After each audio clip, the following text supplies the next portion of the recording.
Hi, this is Balasundaresan and welcome to Making of the Story, where we speak to our fabulous writers and try to break down some of their finest stories, because some of the best stories have backstories which are as fascinating as what you get to read itself. And what better place to start than with my good friend Rob Johnston and his epic piece on Reece Topley, where he actually shadowed him for more than a year during one of Reece's toughest phases in his career, and he gave us a beautiful story. And Rob, how are you doing? Good, thanks, Bharat. Good to be here. Awesome to have you on. And I really sat and reread the story a few times, Rob. Not just because I wanted to speak to you about it, but it's just amazing. It just hooks you on. And so I would just like to start with, how does one even think of a story like this? How do you decide? Because most stories we do, we just think of what's happening right now and react to it. So what was the thought process? I think there were a couple of things really. Firstly, stress fractures of the back had always sort of interested me, and I didn't really know a huge amount about the sort of intricacies. And in England, a lot of the fast bowlers are getting stress fractures. So Reece's story sort of had me hooked in a way, because he kept having these relapses and I didn't know why, and I wanted to find out a bit more about it. I'd known Reece previously, so I knew him a little bit, and I knew the tough time he'd gone through. And I just thought that actually doing something like this, it would sort of change the narrative around Reece and actually the journey he'd gone through, because it's easy when someone keeps breaking down to say they're injury prone, but actually I wanted to understand more about it. Did he feel that? What sort of journey had he gone through? And I thought the only way to do that really was to spend a long time with him and do a sort of a deep dive piece. So number of motivations really, but really that was the overriding one, to sort of understand the journey he'd gone through. But when you started off, did you know how long it'll be? Because stress fractures and in your story, and we'll get to the intricate details of the various phases of Reece Topley, during the 12 months. But just did you know how long it'll last and how long you'll have to track it? No, that was the big unknown. I mean, to be honest, at the start, we didn't even know whether he'd get back playing. I mean, thankfully he has, which is great. But yeah, I mean, there was a stage, and it's in the piece, I think it was around November time, so sort of 5 or 6 months after we started, where we went for a scan. And if that scan had been bad, that would have set him back, another 6 months. So you were looking then at an 18-month timeline. And so, yeah, we neither of us knew really. And so yeah, it could have been, we could have still been going now, sort of thing.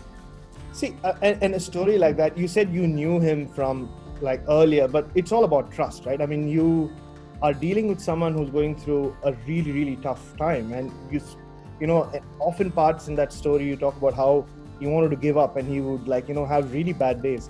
So how does one develop that kind of a trust with a cricketer, especially a sports person who's going through an injury phase? Yeah, I think it did definitely help that I knew Reece before, and we'd done a few interviews before. But I think it built up over time. It wasn't, our first few meetings when we sat down face to face, he didn't sort of spill all his emotions at that point. It sort of took time, and the more we met up and the more we messaged, I think he understood that the story I was trying to tell and the story I was trying to understand. But I also got a sense from him, and I remember clearly a couple of times he said to me, "Thanks for taking an interest." And he said that at least a couple of times, and it just struck me as actually, as I said, there was this narrative around Reece that he's injury prone and he's never going to make it. But actually, someone taking an interest in the actual story and what was really happening, I think he was pleased with that, and therefore that allowed him to he wanted to tell his story. So I think that helped. But yeah, I mean, you can only really build that sort of trust over time, and he was a very and he is a very honest talker. He talks well anyway, and I think that massively helped. And before we move forward with the story, can you just tell some of our viewers who might not be that aware of who Reece Topley is, and because he'd already played for England by the time you started your journey with him. So you write about he was rather close to being part of England's white ball revolution. So how close was he, and what is this cricketing pedigree? Yeah, so so he started off at Essex, and he from a very young age was the next big thing at Essex. Essex have got a tradition of good left arm bowlers, and sort of Reece was the next big thing. He was in the Essex first team at 17 while he was still at school. Played for England first game in 2015, so he would have been about 21 then. And the combination of his 6'7", 6'8", quite quick left arm, those sort of bowlers aren't to a penny in England or anywhere really, and so he was fast tracked, for want of a better phrase, into that England team, and he is still highly rated. So when he came back the season before last, he'd only played a few games for England Lions. There was an injury in the England camp. Tom Curran got injured, and Reece knew that he was going to be called up. But then that was when he suffered the relapse. So he's been very highly regarded, not only in the county setup but with England, and they've put a lot of time and effort into him. So he's still only 26. He's got a lot of cricket left in him. So if he can get back to his best, I'm sure he'll be in their considerations again. And the Topley name has, it's been enshrined in Essex cricket for a while. His father played a lot of cricket there. If I'm not mistaken, he coached Zimbabwe in the '92 World Cup. So there's family pedigree there as well. So at any point, did you get to speak to Don about what is going on? What is his contribution in this whole story?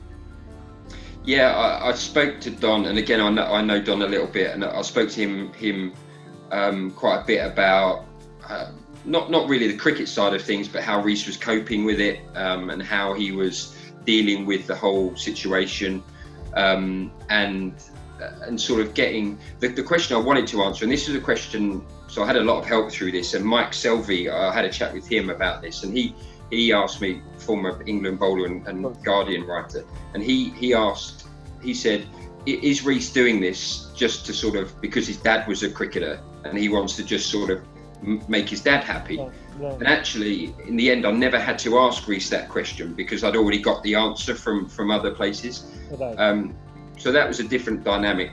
But yeah, look, Don's a good guy, and he gave me a lot of background for this story.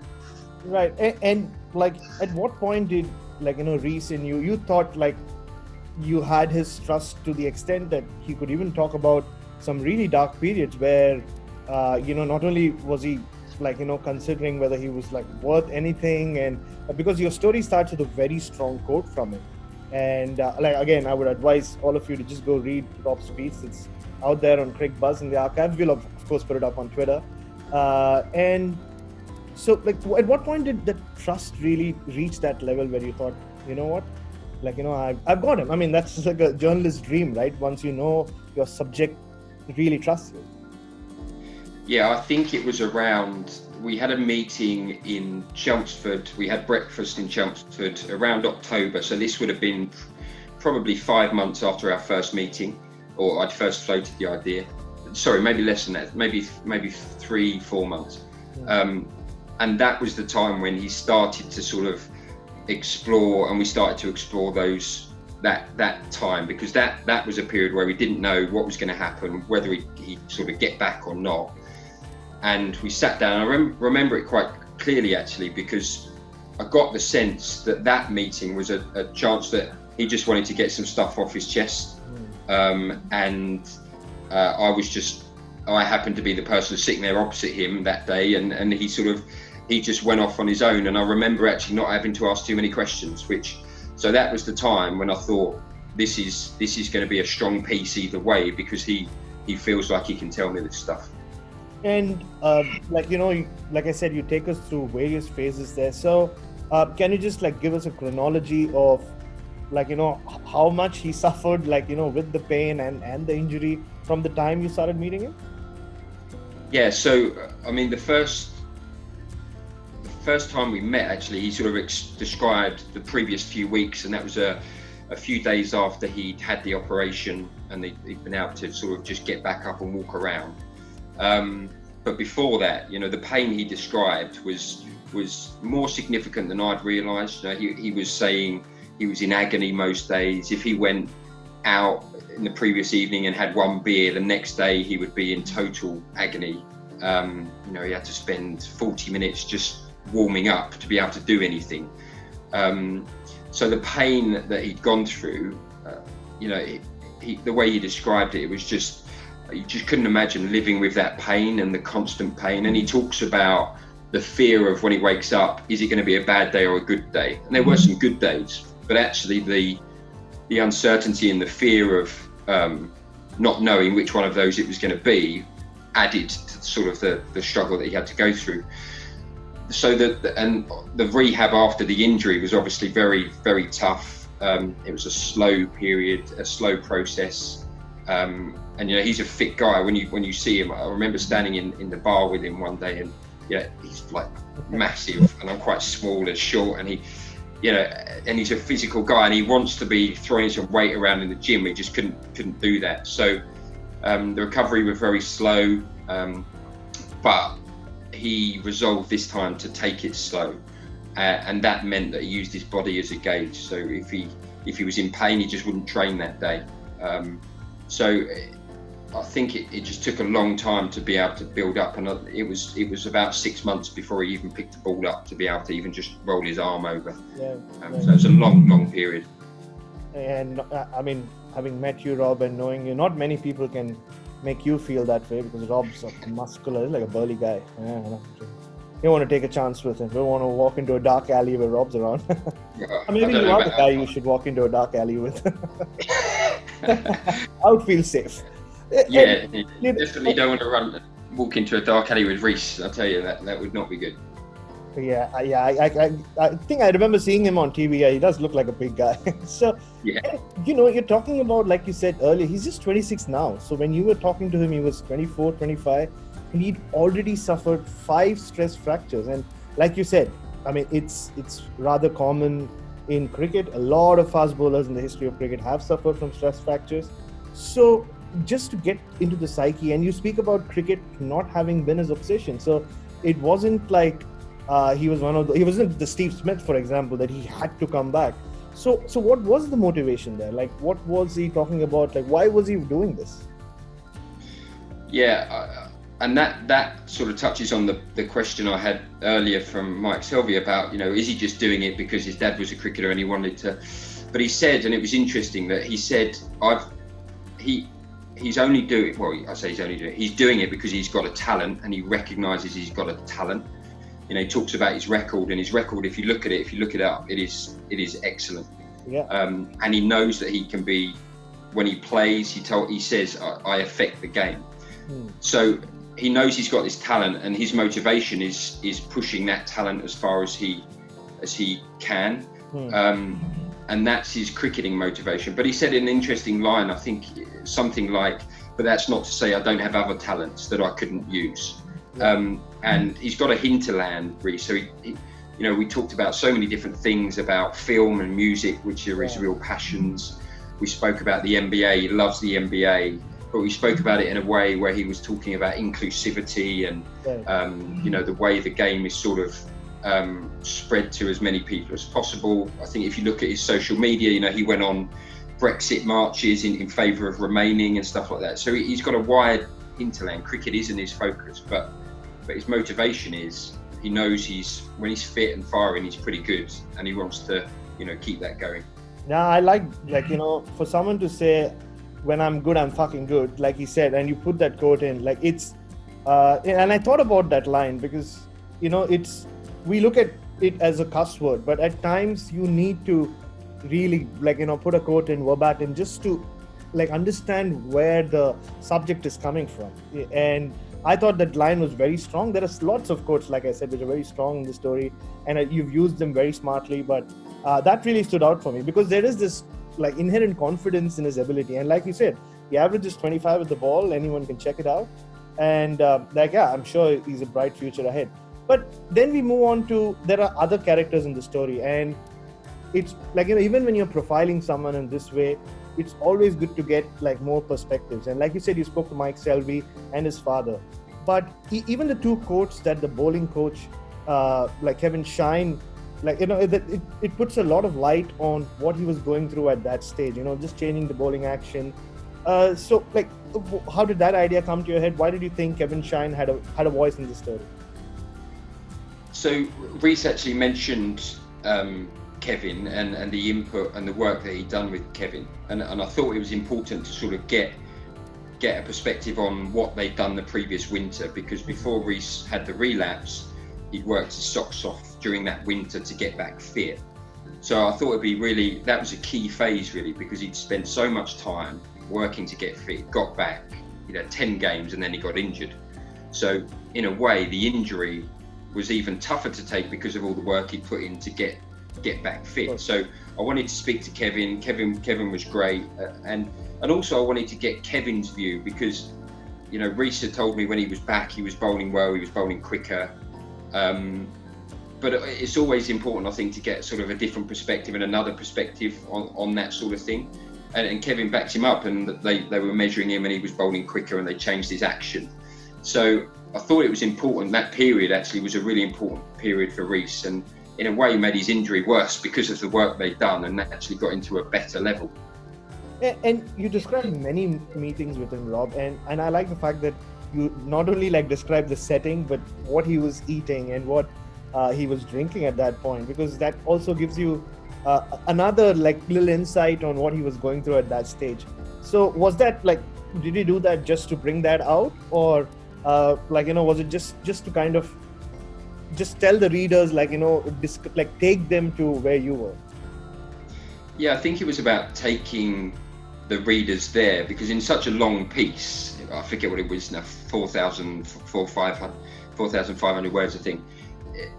I wanted to sort of set the different times off so that the reader can see that there's a sort of journey. And actually, by saying he was eating porridge here and he was eating eggs Benedict there, it sounds stupid, but that is a way to sort of differentiate the times we spoke. And actually reading it, I read it back again this week, and Reece doesn't only eat, but you get the impression through it that he just eats and eats and eats. But I thought when we met, just meeting up for breakfast or meeting up for a coffee, or just going out for a beer was a good way just to relax and just to get us chatting, rather than just having it as a formal, right, like an interview, like, there we go, tell me, spill your souls. Yeah, it's a smart way of going about pursuing a story and then writing it as well. Like, and like you said, it's all about taking the reader to the scene. Often, like, there's only that much anyone would want to read about L3s and L4s. So that was done really, really well. And so the other important character, like, who kind of really adds a lot of weight to the latter half of the story, is the surgeon himself, because you're talking about someone who you write has performed like similar surgeries on 80 other international cricketers at county and international level, and all of them have gone back and played at some level, which is an outstanding strike rate, to be honest. So, and like, to get, like, there's one thing getting the trust of a cricketer, but then to kind of break that barrier that, like, a lot of medical professionals place before them for obvious reasons. Was it almost tougher than to get Reece to talk? In a way, it was easier, actually. So Lester Wilson is Reece's surgeon. He works in the Wellington Hospital just across the road from Lord's. So, right. And it was a fascinating hour. I think it was one of the most fascinating interviews I've done. So I had to get Reece's permission. So I had to get Reece to speak to Lester and say, yes, I'm happy for you to talk, obviously medical records and privacy. I'm happy for you to talk to Rob. And so I went there, but I didn't know what to expect. I didn't know exactly how it was going to go. And I sat down, and immediately Lester just turned his screen around, and he'd done a PowerPoint with all of the scans on there. He'd already prepared it. Yeah. And he just walked through, and it was fantastic. It was very open. And I think, what I got from Lester was was just added so much to that, because he was able to quantify, as you say, that 1 in 3 fast bowlers will get a stress fracture. Many will relapse, but actually Reece fractured, I think it was the L4, he refractured the L4, and Lester said that was unprecedented. Yeah. So those little details come out by speaking to an expert in his field. So getting the trust actually was, I just got the impression he really wanted to talk about it. It was his passion. He developed this pioneering way of operating on people, which, you know, he was the person who sort of did that for the first time, and he's working with the ECB on stress fractures.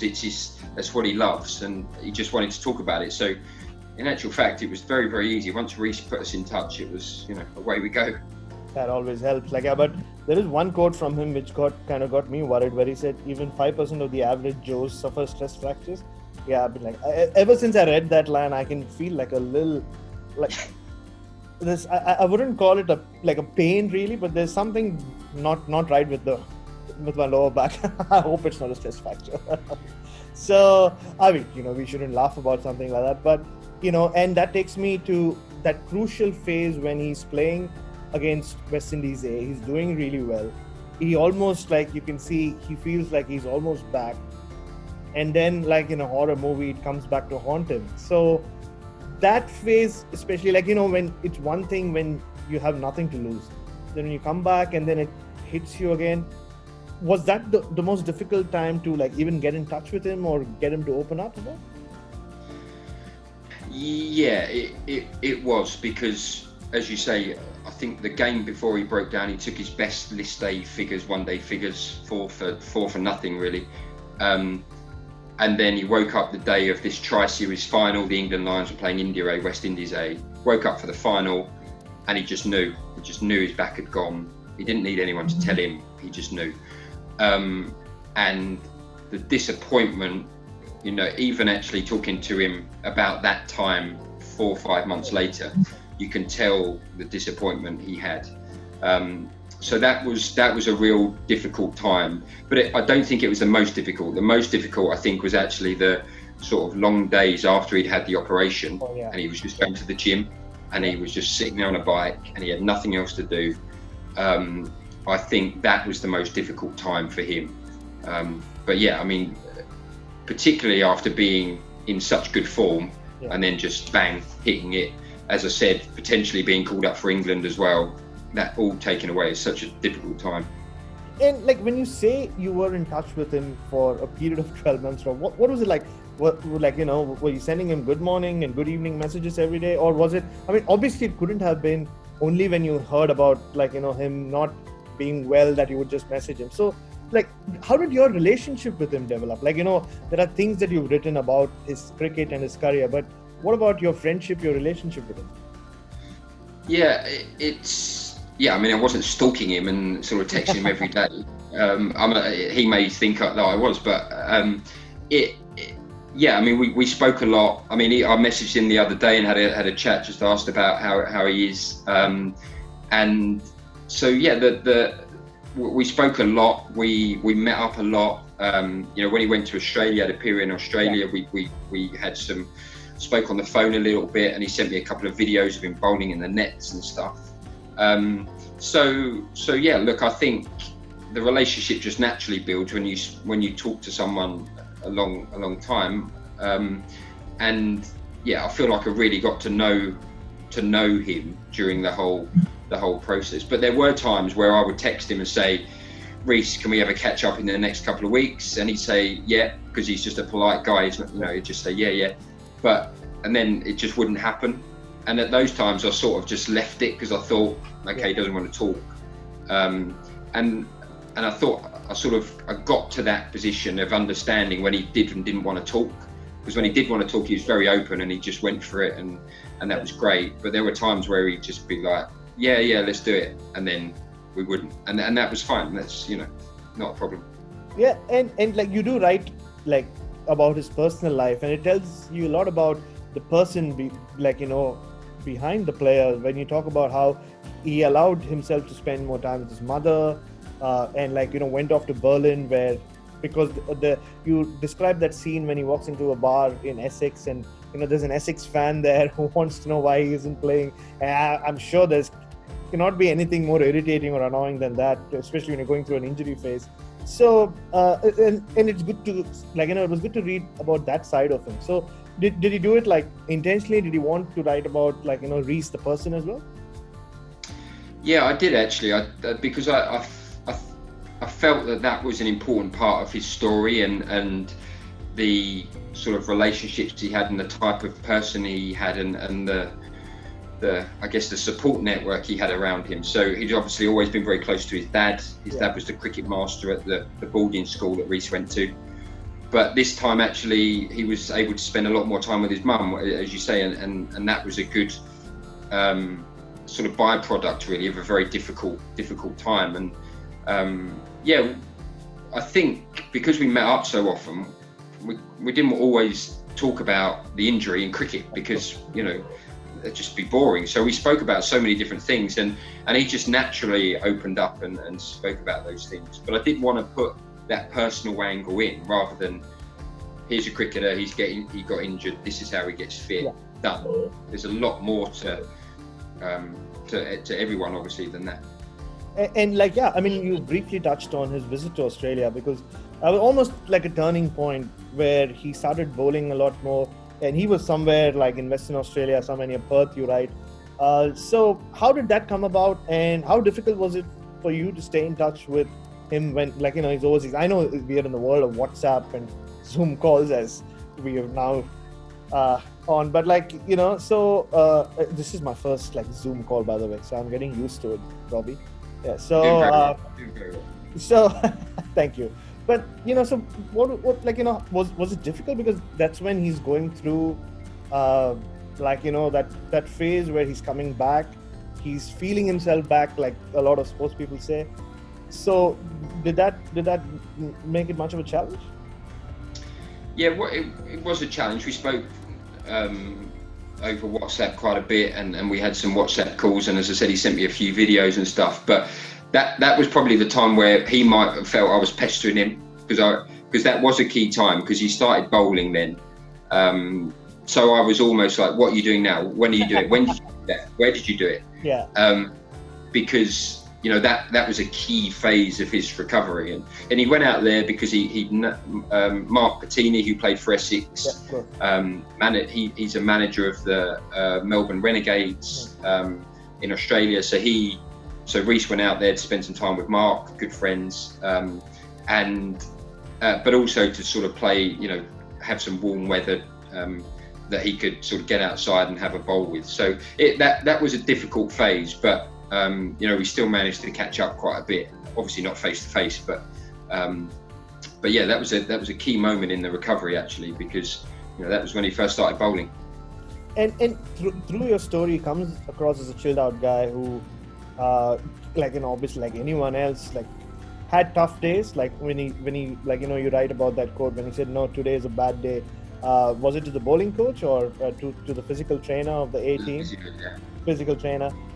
So when you were in touch with him when he was in Australia, did you see him was that the happiest he started sounding when he started bowling, and felt like, okay, I'm pain free, because that he'd craved for that for so long? Yeah, I think actually it probably was the happiest, because actually in Australia he during all of this recovery, he didn't have a county contract, so he was just doing what he wanted to do. He went to see a few concerts in Melbourne. Obviously the weather's far better than it was here at that time. Always, Robbie. Always better, yeah. And so he was free, and one of the videos he sent where he bowls a ball, and he sent me over WhatsApp, and he put, I think it was 211, today was a good day.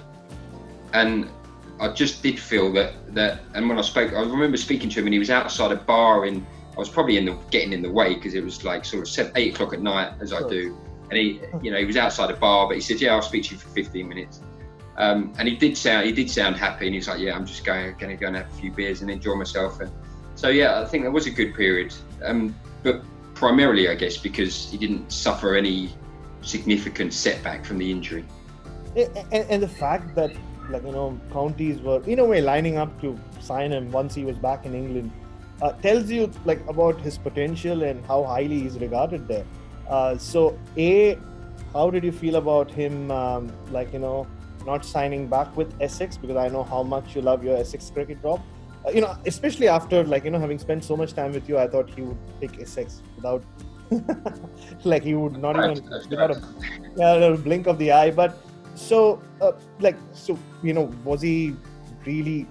Did he feel like he was back for good? When he had Middlesex and Sussex, he eventually goes to Sussex. But how was that period? Yeah, I think it for him it was really good that he had the interest, but also he was very conscious of not jumping into something.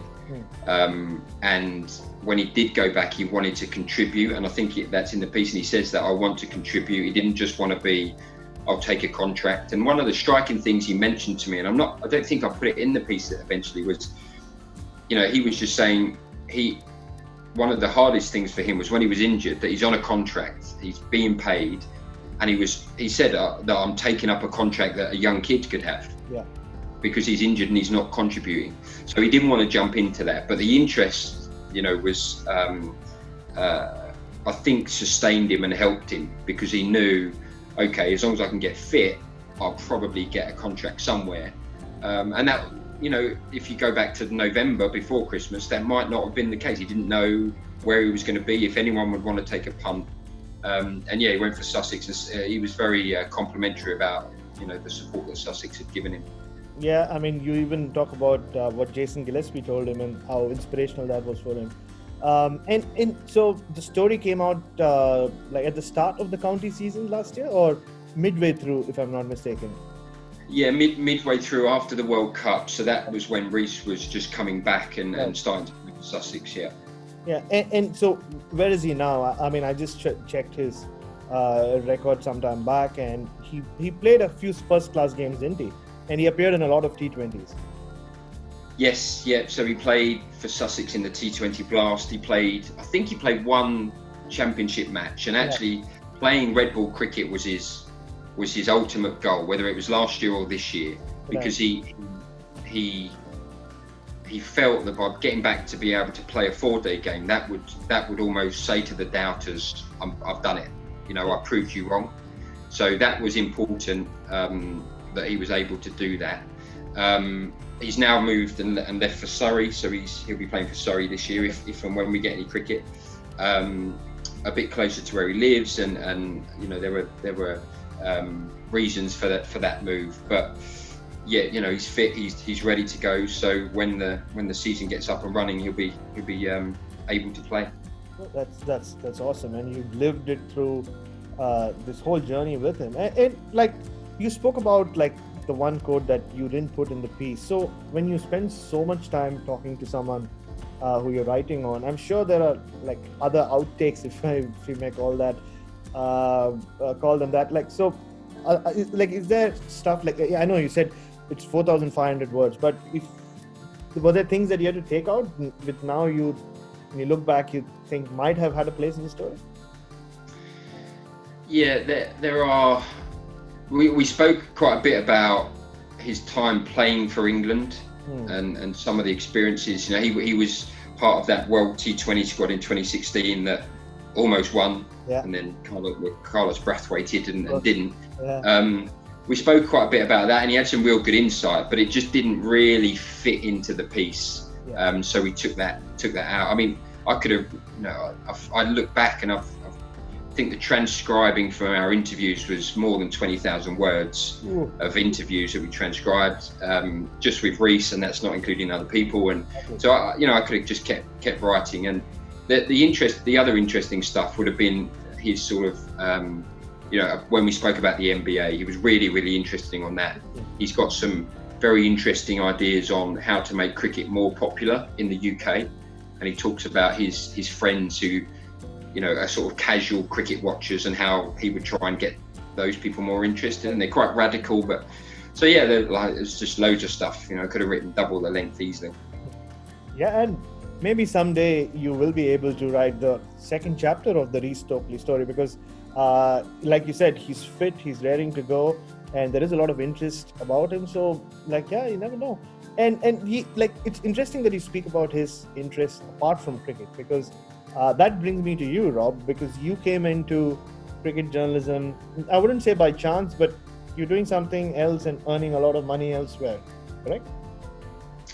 I wouldn't say it was a lot of money, correct? But yeah, I was earning money. Well, yeah. So I when I left university, I went straight into working in financial services in London, in the city, because I live pretty close to there. And yeah, it was about 2015, and I just thought I'm going to start writing a blog about cricket, and it was a horrendous blog. Please, nobody find it. It's rubbish. I'm going to find it and put it out. Don't worry. yeah. Please, nobody tweet that. Actually, I might take it down, I think. And yeah, it was just like in my spare time. And then I just sort of kept writing and badgered people to sort of let me write some pieces, and I did a bit of sort of pieces here and there. And then Cricbuzz, who I'd written a couple of pieces for, they said to me, well, why not we'll commission 10 pieces from you. And I did 10 interviews more or less with county players, and Cricbuzz haven't been able to get rid of me since then. So yeah, a bit of a strange way of getting into it, I guess. But yeah, I mean, it's been great, a great adventure over the last few years. And I can just say that Reece Topley is only one of the stories why, and only one of the reasons why you're still here, Rob. And you have a long way to go. And lots of wonderful stories I'm expecting from you in the months and the years to come, once cricket starts, or even without cricket. And just to like cap it off, a fascinating story about a cricketer who came very close to the edge, at least it seems that way from what he says at different stages, of leaving the sport. Like, did you ever get a feeling that he actually reached breaking point where just had enough? Yeah, there was one meeting specifically when he talked about I might just go and sit at a desk. Yeah. I don't cricket. I don't have to play cricket. Cricket, I don't have to play cricket to be happy. Yeah. And he was very honest, very raw. And I thought, do you know what? If he has another setback, I could see him just saying, I'm done. Luckily, he didn't have that setback. But I do think at that period, and that would have been just before the first scan to see whether the operation was a success. I think he openly admits he's thought about leaving cricket. He looked at insurance payouts and stuff like that. Not just in this, but he's had 5 stress fractures. He's had plenty of time to think about that. Exactly. Yeah. And I do think if he'd have had a setback, that might have been the end of his cricketing career. But thankfully, he didn't have any. He's still going. And can you just describe your journey through this story? Like you said, you come into journalism. Like it's been a few years, so you're also learning about yourself and how you go about your business. So when you track someone like, and he's not a big name player. You're not trying to get like a massive headline with writing about him, So when you track a story like that and finally it comes out, it works out and you have people talking about it. What do you think you've learned about your own journalism in this whole journey in all this time you spent with it? Yeah, it's a good question. I think so. I'd never done anything like this before in terms of length, structure, or anything. So it taught me a hell of a lot, and I had so much support for it. You read the piece, a load of the guys at Cricbuzz did, and some other people as well. So from a sort of what I'd say a technical writing perspective, I learned a huge amount through that of how to structure it, and so I think that was really important. But it sort of also gave me a bit more of a realization of the power of stories and what how sort of important a story can be, as you say, without having to be about Joe Root scores 100 in a test match, and maybe looking a bit more than I had at some of the personal angles and personal stories that I think is the sort of hallmark of great journalism, is finding those personal stories. And so yeah, like I learned a huge amount, but I was very lucky, and Reece was so open and willing to sort of buy into it, because it wouldn't have been half as good as without that. Yeah, I mean, for me, it's a perfect example of good journalism and great journalism. In fact, to have the perseverance, to have the patience, to when, like you said, like if he could have easily, like, you know, had another setback and not played cricket again, but you stuck with him just like he stuck with his own body, and we have a masterpiece. Thank you so much, Rob. It was a pleasure talking to you about, like, you know, one of your best pieces so far. Plenty more to come. And thank you for watching, and we'll have another fine Cricbuzz writer with us the next time we meet. Thank you so much.